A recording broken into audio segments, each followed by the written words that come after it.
તો આજે આ તમામ ખેડૂત મિત્રો કે જેમણે લાંબો સમય સુધી જેલ યાત્રા ભોગવી છે અને આજે તમે બધા અમારી વચ્ચે અહીંયા ઉપસ્થિત થયા છે બદલ તમારા બધાનું પણ હાર્દિક સ્વાગત છે. મિત્રો, અનેક તકલીફો ભોગવવી પડી હશે. જેલમાં રહેનારો માણસ હોય એને તકલીફ પડતી હોય છે, ઘરે રહેલા માણસો કે જે જેલમાં નથી એને ઘણી તકલીફ ભોગવવી પડતી હોય છે. જેલમાં રહેવાની તકલીફ બંને તરફ ભોગવાતી હોય છે, અંદર વાળો અને બહાર વાળો બંને તકલીફ ભોગવતો હોય છે. પરંતુ દોસ્તો, જ્યારે આપણે એક સારા કામ માટે આગળ આવીએ છીએ, ગુજરાતના ખેડૂતો માટે આગળ આવીએ છીએ, ત્યારે ઈશ્વર આપણને મદદ કરે છે, ભગવાન આપણને ટેકો કરે છે. દોસ્તો, આજે મને કહેતા ગર્વ થાય છે કે જેલની અંદર તો હજારો માણસોને પૂરેલા છે, પણ તમારું જેલમાં હોવું એ ગર્વ લેવા જેવી બાબત છે કે દારૂ પીતા નહીં, ડ્રગ્સ વેચતા નહીં, માથાકૂટ કરતા નહીં, ગુજરાતના ખેડૂતો માટે લડતા લડતા જેલમાં ગયા, એ ગર્વ લેવા જેવી બાબત છે. નમસ્કાર મિત્રો, કિસાન સંદેશ ચેનલમાં આપનું સ્વાગત છે. મિત્રો, આ વિડીયો સાંભળવો અને સમજવો ખૂબ જ જરૂરી છે. મિત્રો, આ વિડીયો છેલ્લે સુધી જુઓ અને આમ આદમી પાર્ટીના નેતા અને વિસાવદરના ધારાસભ્ય ગોપાલ ઇટાલિયાએ જે વાત કરી છે, જે પ્રહારો કર્યા છે, તે ખરેખર ખેડૂતોના હિતમાં છે અને ખેડૂતોએ સાંભળવા જેવા અને સમજવા જેવા છે. મિત્રો, ખેડૂતોની સાથે આજે કોઈ પાર્ટી હોય તો તે આમ આદમી પાર્ટી છે તેવું હું નહીં પણ ગોપાલ ઇટાલિયા કહી રહ્યા છે. શા માટે મિત્રો? કારણ કે ખેડૂતો ઉપર જે હળદરની અંદર લાઠીચાર્જ થયો હતો, ખોટા કેસ થયા હતા, જે અન્યાય કરવામાં આવ્યો હતો ભાજપની સરકાર દ્વારા, તેને લઈને અરવિંદ કેજરીવાલજી જે દિલ્હીના પૂર્વ મુખ્યમંત્રી છે, આમ આદમી પાર્ટીના રાષ્ટ્રીય સંયોજક છે, તેઓ રાજકોટ ખાતે દરેક ખેડૂતોને મળવા માટે આવ્યા છે. મિત્રો, જે ખેડૂતો જેલમાં છે અને તેના પરિવારને મળવાથી પણ સાંત્વના પાઠવવા માટે અરવિંદ કેજરીવાલજી આવ્યા છે, તેને લઈને આ એક સભાનું આયોજન કરવામાં આવ્યું હતું અને જે ખેડૂતો જામીન ઉપર છૂટ્યા છે તેને પણ અરવિંદ કેજરીવાલે સ્વાગત કરી શાલ ઓઢાડી સન્માન કર્યું છે. મિત્રો, તે પહેલાં ગોપાલ ઇટાલિયાએ જે ભાષણ કર્યું છે તે સાંભળીને અરવિંદ કેજરીવાલજી અને આમ આદમી પાર્ટીના તમામ લોકો, ખેડૂતો, દરેક ગુજરાતનો ખેડૂત આશ્ચર્ય અનુભવશે અને ગર્વ અનુભવશે. મિત્રો, શું કહ્યું છે ગોપાલ ઇટાલિયાએ? ચાલો સાંભળીએ આ વિડીયોમાં. તો આ વિડીયો દરેક લોકોને લાઇક, શેર અને સબસ્ક્રાઈબ કરવાનું ના ભૂલશો અને તમારું એક કોમેન્ટ ચોક્કસથી કરજો કે તમે જે જેલમાંથી છૂટેલા ખેડૂતો છે અને જે ખેડૂતો હજી પણ જેલમાં છે તેની સાથે તમારું સમર્થન છે કે નહીં, આ વિડીયોમાં ચોક્કસથી કોમેન્ટ કરજો. સાંભળીએ ગોપાલ ઇટાલિયાને. આખી જેલની અંદર અનેક માણસો હશે, પણ ગર્વ લઈ શકે એવા કેટલા હતા? અહીંયા બેઠા એટલા જ માણસો ગર્વ લઈ શકે એવા હતા કે અમે ઇજ્જતથી વટથી કહીએ કે અમે ગુજરાતની જનતા માટે લડતા લડતા જેલમાં પહોંચ્યા છીએ. દોસ્તો, આજે મારે તમને બધાને ખૂબ ખૂબ અભિનંદન આપવા છે કે આજે તમે આટલો લાંબો સમય સુધી અનેક યાતનાઓ વેઠ્યા પછી પણ, અનેક તકલીફો વેઠ્યા પછી પણ આજે મક્કમ મનોબળ સાથે અડીખમ બની અને તમે ગુજરાતના ખેડૂતો સાથે ઊભા છો. આ લડાઈ બહુ લાંબી છે, આ આસાન લડાઈ નથી. દેશના આઝાદીના લડવૈયાઓને યાદ કરો. સરદાર પટેલ, ગાંધીજી, જવાહરલાલ નહેરુ, ભગતસિંહ, બધા જ લોકોને એ વખતની સરકારોએ, અંગ્રેજોએ જેલમાં પૂર્યા હતા. સત્તાનો એ સ્વભાવ છે કે જે માણસ સત્તાની સામે પડે અને સત્તા જેલમાં પૂરી દે, પણ સત્તામાં ઈ તાકાત નથી કે જેલના ડરથી ક્રાંતિ આવતી રોકી શકે. અંગ્રેજોએ જેલના ડરથી ક્રાંતિ નથી રોકી શક્યા અને આ ભાજપ વાળાએ જેલનો ડર બતાવીને ક્રાંતિ નહીં રોકી શકે. સત્તાની એટલી જ તાકાત છે કે જેલમાં પૂરી શકે પણ સત્તા ક્રાંતિ નહીં રોકી શકે. મને પૂરો વિશ્વાસ છે કે જે રીતે આપણે બધાએ રાજુભાઈ કરપડા, પ્રવીણભાઈ રામ, અમીરભાઈ સાકરિયા, રમેશભાઈ મેર, મહેશભાઈ કોટડિયા, પિયુષભાઈ પરમાર, આવા આપણા બધા આગેવાનોની આગેવાનીમાં ખેડૂતો માટેની જે લડાઈ આદરી છે, સત્તાની દમદંડાથી સત્તાના દમદંડાથી આ ક્રાંતિ રોકાશે નહીં. મને પૂરો વિશ્વાસ છે કે આવનારા દિવસોમાં ગુજરાતના ખેડૂતોનું ભલું થવાનું છે ગુજરાતમાં. અને આપણને બધાને એ વાતની ખુશી છે કે આપણે નિમિત્ત બનીશું. કડદાના નામે તમે જુઓ અનેક જગ્યાએ ખેડૂતો સાથે અન્યાય થઈ રહ્યો છે. આ માવઠું આવ્યું ત્યારે તમારામાંથી ઘણા બધા મિત્રો જેલમાં હતા. માવઠું આવ્યું, અનેક ખેડૂતોએ આત્મહત્યા કરી લીધી. મિત્રો, દવા પી જવી પડે, બાળ બચ્ચાને રોતા મેલીને, પરિવારના બૈરા છોકરાને રોતા મેલીને, કેટલી બધી વસ્તુ દવા પી જાવી, આત્મહત્યા કરી જવી હેલું કામ થોડું છે. કોનો હાથ હાલે, કોનો જીવ હાલે? કોઈનો હાથ નો હાલે દવા પીતા, પણ એ કેવડો મોટો પથ્થર દિલ ઉપર રાખીને માણસ દવા પી ગયો છે. વિચાર કરો કે ખેડૂતોની આ હાલત ગુજરાતમાં ભાજપે કરી છે. આપણે એ માણસનો જીવ બચાવવા માટેની લડાઈ લડીએ છીએ કે ગુજરાતના કોઈ ખેડૂતોએ આત્મહત્યા ન કરવી પડે, કોઈ બાળકે પોતાનો પિતા ન ગુમાવવો પડે. એ લડાઈ આપણે લડ્યા છે અને એ વાતનો આપણને ગર્વ છે, આપણને બધાને ગર્વ છે. અને તમે તો કદાચ કોક માણસ પહેલી વાર જેલમાં ગયા હશે. મને તો આ ભાજપવાળાની કૃપાથી લગભગ 8-10 જિલ્લાની જેલ જોવા મળેલી છે. એટલે મને તો બધું હવે એટલું બધું કોઠે પડી ગયું છે. એક થેલો તૈયાર રાખ્યો છે આખો, કે ગમે ત્યારે અમારો વારો આવી જાય ચૈતરભાઈની જેમ. એટલે મેં તો એક થેલો આખો અલગથી 10 જોડી કપડા સાથે, જે દિવસે ખબર પડે કે કંઈક આપણા વિરુદ્ધમાં ખોટી એફઆઈઆર થઈ છે, હાલો થેલો લઈને આમાં ચોંટવાનું છે, ભાગવાનું નથી કોઈનાથી. એની તાકાત સત્તાની શું છે અમે જોઈ લઈશું, કે તમારી સત્તાની શું તાકાત છે, તમારી જેલની શું તાકાત છે. તમે અમારા ઈરાદા તોડી શકો છો કે અમે તમારો અહંકાર તોડીએ છીએ, જોઈ લઈશું એક વખત ભાજપ નહીં. પણ મિત્રો, હું તમને વિનંતી કરું છું કે બહુ લાંબી લડાઈ લડવાની છે. પહેલું પગથિયું આપણે બધા ચડી ચૂક્યા છીએ. જે કાંઈ થયું, સારું થયું, ખરાબ થયું, સહન કરવું પડ્યું, એ બધું જ કર્યા પછી એક પગથિયું તમે ચડી ચૂક્યા છે. હવે અહીંથી પાછું નહીં વળાય, અને અહીંથી પાછું વળવું નથી. હવે તો અહીંથી આગળ જવાની વાત હોવી જોઈએ દોસ્તો, અને આપણે બધા ભેગા મળીને આગળ વધીએ. હું મારી જિંદગીમાં મને જયારે પહેલી વાર જેલ થઈ ત્યારે એટલી બધી ખબર નહોતી પડતી. રાજકારણમાં હતો નહીં, કોઈ પાર્ટીનો ટેકો નહીં, કોઈ નેતા નહીં, કોઈ વકીલ નહીં, કોઈ ટેકો નહીં. એમ નામ રેઢા મનમાં એક આક્રોશ આવ્યો અને સરકારની હામાં પડી ગયા. પણ ઈરાદો સારો હતો, મુદ્દો સાચો હતો, તો ભગવાને મદદ કરી કે પહેલી વાર જેલમાં ગયો ત્યારે કોઈ નહોતું ને આજે હું પોતે ધારાસભ્ય તરીકે અહીંયા ઉભો રહીને બોલી શકું. દોસ્તો, સારા ઈરાદાનું પરિણામ ઈશ્વર આપે. સારી ભાવનાથી, સારી નિયતથી સાચો પ્રયત્ન કરો, એનું પરિણામ ભગવાન આપતો હોય છે. અને આમ તો ભાજપે હું આપી દીધું છે કે વળી જેલથી બીવું. જે ખેડૂત ગુજરી ગયા, આત્મહત્યા કરી લેવી પડી માવઠાના કારણે. હું ગયો તો ત્યાં જસદણ પાસે એક ગામ છે, નામ ભૂલી ગયો, રેવાણી. દોસ્તો, એક ખેડૂતના હું ઘરે ગયો, દેશી નળિયા વાળું ઘર છે, ગાર માટીનું. અને એક ખેડૂતને શું તકલીફ થઈ યાદ રાખો, કે એના ખેતરમાં તુવેર વાવી હતી. વીજળી પાણી ખાતાની લાઈન નીકળી, ઊભી તુવેર પાડી દીધી અને પાણીની લાઈન કાઢી, અને એને તુવેરમાં નુકસાન ગયું. ઊભી તુવેર પાડી દીધી, એ પાણી ખાતા વાળાને એટલી શરમ ન આવી કે ભાઈ તુવેરનો પાક ઉકલી જાય, પાક પૂરો થઈ જાય, તુવેર વઢાઈ જાય અને ખેતર ખાલી થઈ જાય તે દિવસે પાઇપ નાખજો. પણ કોઈને એ વાતની શરમ ન આવી. ખેડૂતના ઊભા ખેતરમાં તુવેર હતી છતાં પાણીના પાઇપ કાઢ્યા. પેલા ભાઈની ઘણી બધી તુવેરમાં નુકસાન ગયું, છતાં એ ખેડૂતે મોટું મન રાખ્યું અને ફરીથી પાછી એને મગફળી વાવી. મગફળીની અંદર પાછું એને માવઠાનું નુકસાન ગયું. એક વર્ષમાં 2 વખત માવઠું થયું. એ ખેડૂતને મનમાં એમ વિચાર આવ્યો કે ઓલી દીકરાની પત્નીના ઘરેણા ગીરવે મૂકીને વાવેતર કર્યું છે, કેમ કે તુવેરમાં નુકસાન ગયું તો નવા વાવેતરના પૈસા ક્યાંથી લાવવાના? તો નવું વાવેતર કરવા દીકરાની વહુના ઘરેણા ગીરવે મૂકેલા.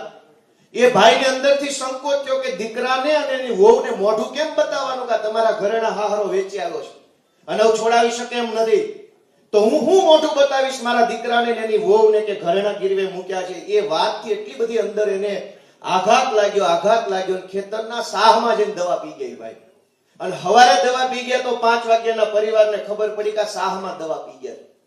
તમે વિચાર કરો દોસ્તો, કે હાવ મરી જાવ એ કરતા તો વટથી જેલમાં જાવ. હારું જા ભાજપ વાળા તું થાઈ કરી લેજે, મારું હું જોઉં છું તારા મું દમ છે, જા. હાવ એક ખેડૂત મરી જાય છે, એનો પરિવાર નોંધારો થઈ ગયો. કોઈ એને કાણી કોડીની સહાય આપવા વાળું નથી. કરદો કરનારા બેફામ ફરે છે. અત્યારે ટેકાના ભાવની ખરીદી હાલે છે દરેક યાર્ડમાં. ગમે તેવો સારો કપાસ લઈને જાઓ, સીસીઆઈ વાળા ભાઈ નથી, ખરાબ છે કઈ પછી પૈસા આપો તો હારો થઈ જાય.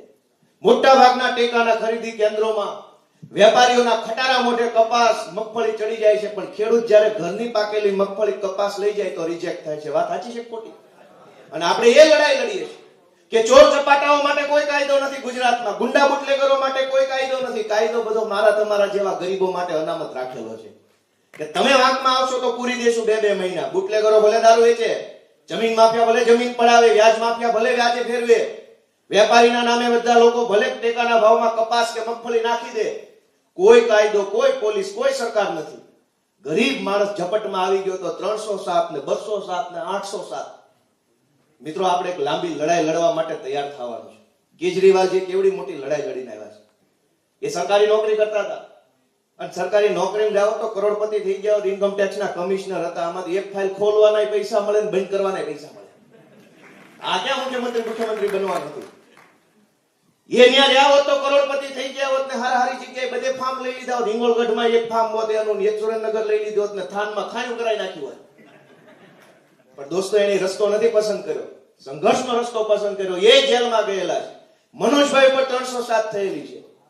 અનેક લોકો જેલમાં હું કામ ગયા? કોઈ સારા લક્ષ્ય સાથે કે મારે ભલે જેલમાં જવું પડે પણ હું જેલમાં જાઉં ને ગુજરાતના 54 લાખ ખેડૂતોને અધિકાર મળતો હોય તો મારું જેલમાં જવું કબૂલ છે મને દોસ્તો. અને એટલે હું તમને તમારા દીકરા તરીકે વિનંતી કરવા આવ્યો છું. હું જ્યારે નવો રાજનીતિમાં આવ્યો, ભાજપની સામે પડ્યો, ધડાધડ એફઆઈઆર, જ્યાં જાઓ ને એફઆઈઆર, બોલો તો એફઆઈઆર, મૂંગારો એની એફઆઈઆર, ચારો તરફ એફઆઈઆર. મેં તે કાળજું કઠણ કરી લીધું કે હવે તારી પાસે કેટલી ચોપડીઓ એફઆઈઆર ની, જા મત લખવા, હું જોઈ લો તું હું કરી લે તારી એફઆઈઆર ની. અને કાળજું કઠણ કર્યું તો આ તમારી સામે ઊભા છે, જાઓ ફાંસીએ ચડાઈ દે ગોપાલ ઇટાલિયન, જો ભાજપની સત્તામાં દમ હોય તો. પણ એ દમ સત્તામાં નથી દોસ્તો. જે તાકાત એક સામાન્ય માણસના ઈરાદાઓમાં છે, જે તાકાત તમારા સંકલ્પમાં છે, જે તાકાત તમારા મનોબળમાં છે, એ તાકાત મુખ્યમંત્રીમાં કે ડીજીમાં કે સરકારોમાં નથી હોતી. તાકાત માણસના મનોબળની અંદર, દ્રઢ સંકલ્પની અંદર હોય છે. હું આ કરીશ તો કરીશ. અને માણસ જ્યારે એકવાર મુઠ્ઠી બાંધી લે કે હું આ કરીશ, તો કોઈ દુનિયાની તાકાત એને રોકી નથી શકતી. એનો દાખલો મહાત્મા ગાંધી છે દોસ્તો. આપણે ગાંધી ગુજરાતમાંથી છીએ.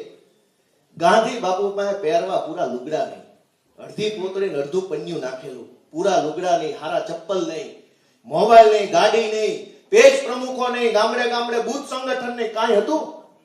એની પાસે એક જ તાકાત હતી, સંકલ્પની તાકાત, મનોબળની તાકાત. ગાંધીએ એવો સંકલ્પ કર્યો કે અંગ્રેજોની સત્તામાં ગમે એવી તાકાત હોય પણ ગાંધીના મનોબળથી મોટી તાકાત અંગ્રેજોમાં નહીં હોય. જ્યાં અંગ્રેજારે મોરે મોરો પટકાય.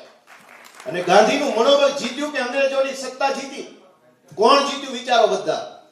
દુનિયાનો ઇતિહાસ જ્યારે જ્યારે લખાણો છે ત્યારે હંમેશા મનોબળની જીત થઈ છે અને સત્તાની હાર થઈ છે દોસ્તો. દુનિયાના અનેક દેશોની આ કહાની છે.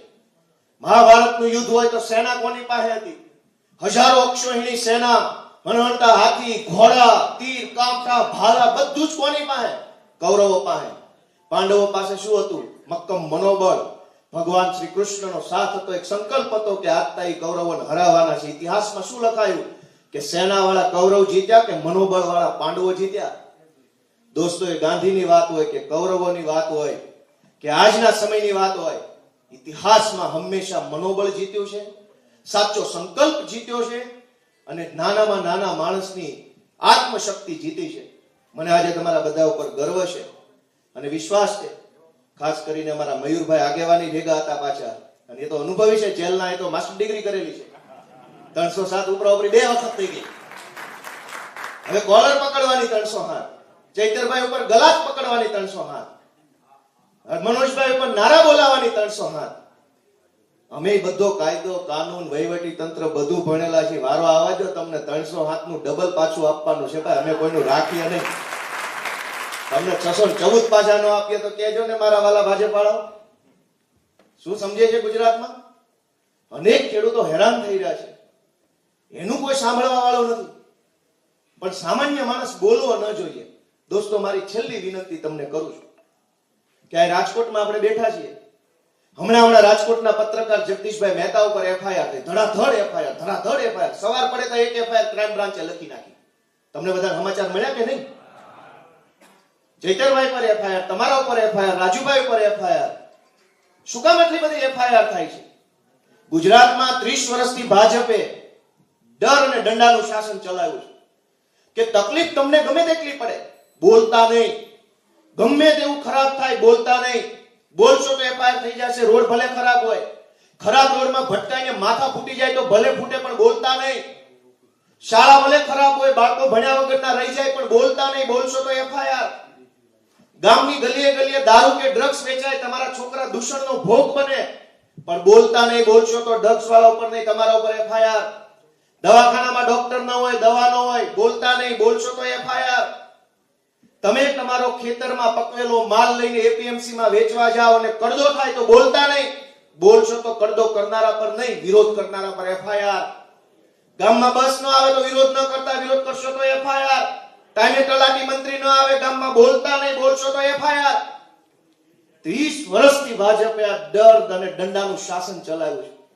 પણ 30 વર્ષ પછી ભગવાને ગુજરાતની સામું જોયું અને ગુજરાતને કેટલાક એવા શક્તિશાળી જુવાની આપ્યા. રાજુભાઈ કરકડા, ચૈતરભાઈ વસાવા, પ્રવીણભાઈ રામ, મયુરભાઈ સાકરિયા, રમેશભાઈ મેર, હેમંતભાઈ ખવા, બ્રિજરાજભાઈ સોલંકી, ગોપાલભાઈ ઇટાલિયા, ઈશુદાન ગઢવી, ભગવાને દોથો ભરીને આશીર્વાદ ગુજરાતને આપ્યા. જાવા જુવાની આવે એફઆઈઆર બેફાથી દિશા 30 વર્ષ સુધી એફઆઈઆર નો ડર બતાવીને ગુજરાતની જનતાને લૂંટવાનું કામ ભાજપે કર્યું.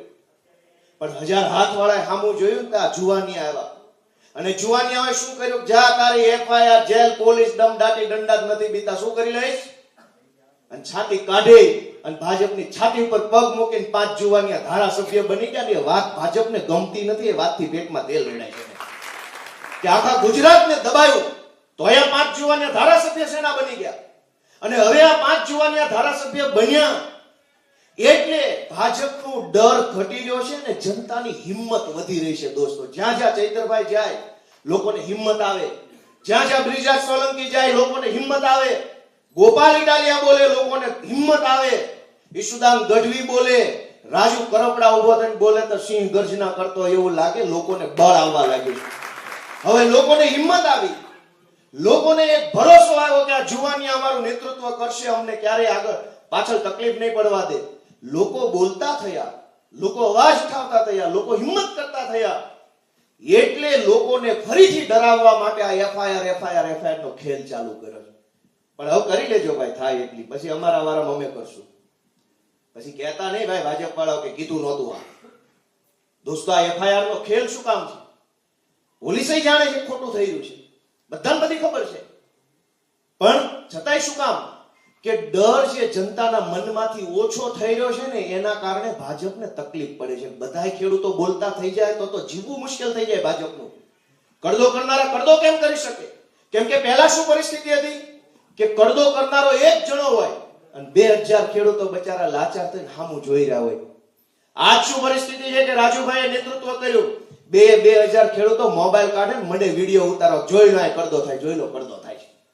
એ જે 2000 ખેડૂતોમાં મોબાઈલ કાઢીને વિડીયો બનાવવાની હિંમત આવી ને, એ હિંમતને તોડવા માટે થઈને એફઆઈઆરોના નાટક કરવામાં આવ્યા છે. હું તમને બધાને વિનંતી કરું છું કે પાછું પગલું હવે ન પોહાય આપણને. હવે તો માં મહાકાળીનું નામ લઈને હર હર મહાદેવ કરીને તાલુકા જિલ્લા પંચાયતની ચૂંટણી પોતપોતાના ગામમાં ઉપડી જ જવાનું છે. હર હર મહાદેવ કરીને ઉભા રહી જાવ ચૂંટણીમાં, અને આવી જાય ભાજપ વાળા, આવી જાય કડદા બાજો, હામાં જોઈ લે કોનામાં કેટલું પાણી છે. દોસ્તો, હું આપ સૌને ખૂબ ખૂબ અભિનંદન આપું છું, શુભેચ્છા પાઠવું છું. અને તમને બધાને જે કાંઈ તકલીફ ભોગવવી પડી, પરિવારે જે હેરાનગતિ ભોગવવી પડી, કંઈક નાની મોટી અનેક પ્રકારની બાળ બચ્ચાની, મા બાપની, પત્નીની, બીજી ત્રીજી રીતે સમાજમાં કંઈ પણ તમારે સમસ્યા વેઠવી પડી હોય તો હું તમારા બધાની ખરા દિલથી માફી પણ માંગુ છું, તમારા બધાની ક્ષમા માંગુ છું કે અમને માફ કરજો. પણ આ લડાઈ બહુ લાંબી છે દોસ્તો. તમારે આ લડાઈમાં કંઈ પણ વેઠવું પડ્યું હોય તો તમે જે વેઠ્યું છે એ ચૂકવી તો નહીં એકાય, પણ એની હું સંવેદનાઓ વ્યક્ત કરું છું. તમારે જે કાંઈ સહન કર્યું છે ઈશ્વર તમને 1000 ગણું આપશે. દોસ્તો, આપ બધાએ ખૂબ આગળ વધો, આપણે બધા ભેગા મળી ખેડૂતો માટે લડાઈ લડીએ એવી શુભેચ્છાઓ સાથે હું અરવિંદ કેજરીવાલજીનો આભાર માનીશ કે અરવિંદજીએ સામે ચાલીને કીધું સાગરભાઈને, સાગરભાઈ આ બધા કેસનું સંચાલન જોતા હતા અને કોઈ માણસ હું જેલમાં જાઉં તો મારા ઘરના પરિવારના પેટનું પાણી ન હલે. હવે તો બધું બધાને ખબર પડી કે વકીલ થઈ ગયા અડધા મારા ઘરે, બધા સમન્સ ને વોરંટ ને બધું એટલું બધું આવી ગયું કે હવે મારા મમ્મી વકીલ થઈ ગયા. પણ જે પહેલી વાર જેલમાં ગયા હોય ને એનો પરિવાર બહુ ફાંફળો થઈ જાય. શું થયું, કેમ થયું, તારીખ પડી, મુદત આવી, પોલીસનું એફિડેવિટ આવ્યું, ન આવ્યું, એટલા પ્રશ્નો હોય, આક્રોશમાં આવી જાય, દુઃખી થઈને થોડો ઊંચા અવાજે બોલાઈ જાય. હું સાગરભાઈ રબારીને અભિનંદન આપીશ કે ગમે તે ઘટના થઈને એને બહુ ઠંડા શાંત સ્વભાવે શાંત ચિત્તે બધું મેનેજ કર્યું. કેમ કે ઘરનો માણસ જેલમાં હોય એના પરિવાર તો ઉશ્કેરાઈ જાય, ઉકળાઈ જાય, કેમ આમ થાય, હાલે જ નહીં, અને સ્વાભાવિક છે. એ વખતે એક માણસે મગજ ઠંડુ રાખવું પડે. હા બેન, હા ભાઈ, હા બાપા, કાંઈ વાંધો નહીં, થઈ જાય, અમે બેઠા છીએ, આમ છે તેમ છે, આશ્વાસન. સાગરભાઈ રબારીને તમારે એકવાર વધાવવા જોઈએ કે એને ઠંડા ચિત્તે એકદમ શાંતિથી બધું મેનેજ કર્યું. અઘરું છે. હું પહેલી વાર જેલમાં ગયો ત્યારે બધું હું થઈ ગયું થવા માંડે. પણ તમારી ધીરજને અમારા વંદન છે, સાગરભાઈની ધીરજને વંદન છે, વકીલોની ટીમને પણ હું ખૂબ ખૂબ શુભેચ્છા પાઠવું છું. અને આ એક વાર થઈ ગયું ને હવે તમને ખબર પડી જાય કે આમાં કઈ છે નહીં. કેમ કે જો બુટલેગરોની ખબર પડી ગઈ છે કે આમાં કઈ છે નહીં, એફઆઈઆર બેફાર જેલમાં, એટલે હારા બીતા ને પોલીસ એ બધું જાણી ગયા છે, એટલે નથી બીતા. તમને એટલે બીક લાગે છે, તમને ખબર નથી. હવે એકવાર તમે જેલ જોઈ લીધી, ડિપ્લોમા થઈ ગયું. હવે ડિપ્લોમા ડિગ્રી આવી ગઈ એટલે હવે તમને ખબર પડે આ તો કાગળિયા છે, આનું કઈ છે નહીં, આ તો ખાલી ખોટી દમદાટી મારવાના ધંધા છે. બાકી આવા કેટલાય કાગળિયાના થપ્પા ભરી ભરીને પોલીસ સ્ટેશનના માળીએ મૂકેલા છે અને કોર્ટમાં તારીખ પે તારીખ જજો બદલાઈ જાય, નિર્ણય નથી આવતા. એટલે કાળજુ કઠણ કરી લ્યો ભાઈ બધા, લાંબી લડાઈ લડવા માટે હાથમાં હાથ ઝાડુ પકડો, હર હર મહાદેવ કરીને શોર્ટ આવો ભાજપની હામાં. એવી મારી તમને બધાને શુભેચ્છાઓ. મિત્રો આ વિડીયો પૂરેપૂરો જોયો, તમારો ખૂબ ખૂબ આભાર. આવા જ વિડીયો જોવા માટે, આમ આદમી પાર્ટીના નેતાઓના ભાષણ અને વિડીયો સાંભળવા માટે આ ચેનલને લાઇક, શેર અને સબસ્ક્રાઇબ કરતા રહો. આમ આદમી પાર્ટીના દરેક વિડીયો છે તે આ ચેનલ ઉપર મૂકવામાં આવે છે. ખેડૂતોના હિતની કોઈ પણ નેતા કાંઈ પણ વાત કરે છે તો આ ચેનલ ઉપર તેમનો વિડીયો ચોક્કસથી મૂકવામાં આવે છે. ખેડૂતોની ચેનલ એટલે કિસાન સંદેશ ચેનલ. મિત્રો આ ચેનલને લાઇક, શેર અને સબસ્ક્રાઇબ કરવાનું ના ભૂલશો. હવે મળશું કાલે એક નવા વિડીયો સાથે, તો રજા આપશો. ધન્યવાદ.